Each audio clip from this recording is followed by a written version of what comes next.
with the conservation projects. Every few months I was there, and he used to be, he always showed up for the Mongolati.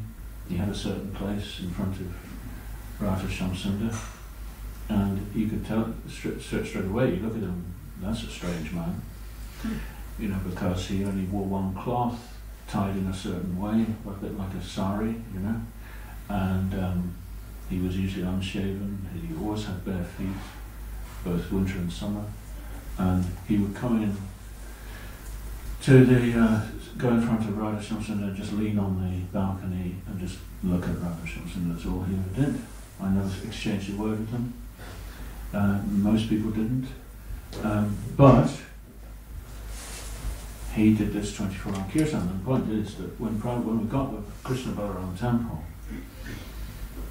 in 1975, the deities were installed, and again I was very lucky because I was there on that occasion, helping with carrying the deities and so on. And Prabhupada had organised it. He told his managers to organise a big yajna for installing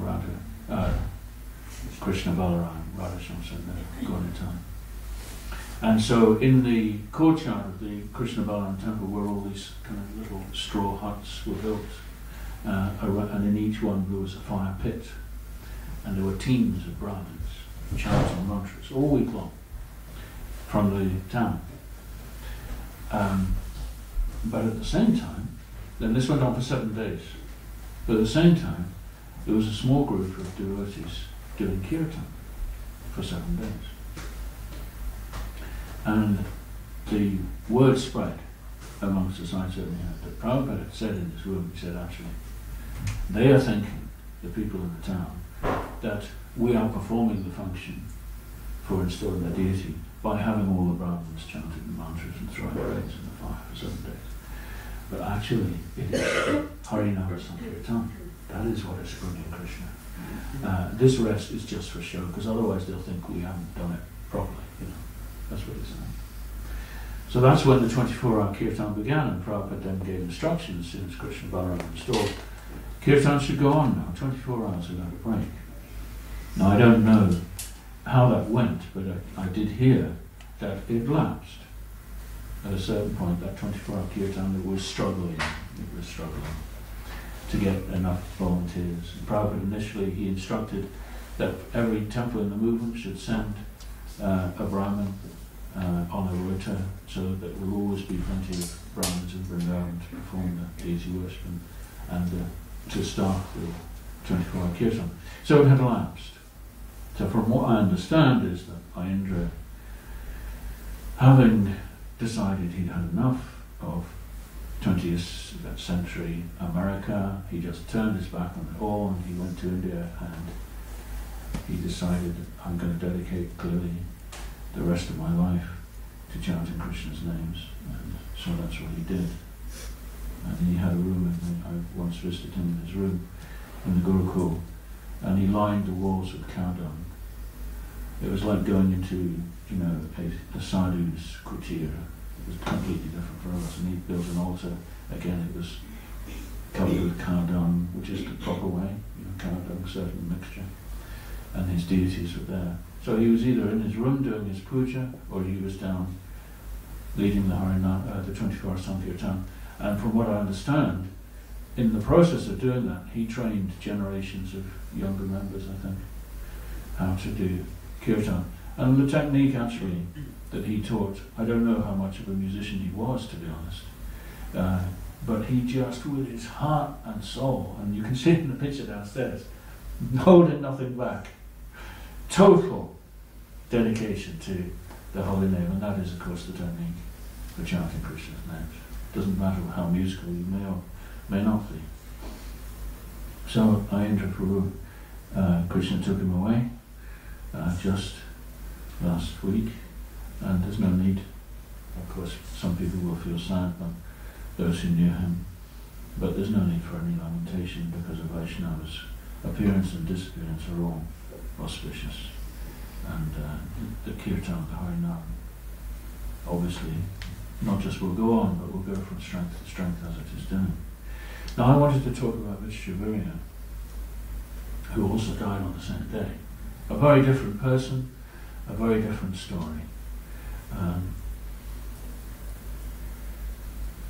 Rich Deveria is, I think, hardly known to any of you, but he was pretty much the glue of this yatra that held it together in a very unassuming, modest way for about 15, well certainly for 10 or 12 years, or maybe 15 years.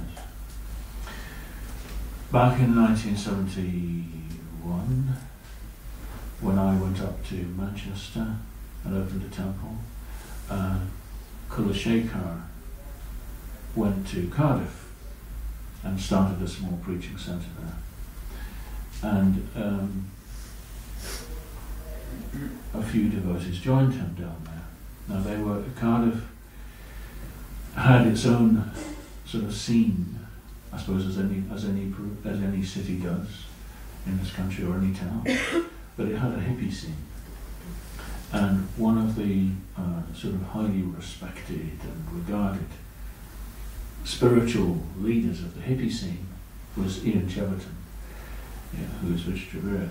He told me that he left school as early as he could, around 16, and like everyone in Cardiff, he went to work in the local steelworks.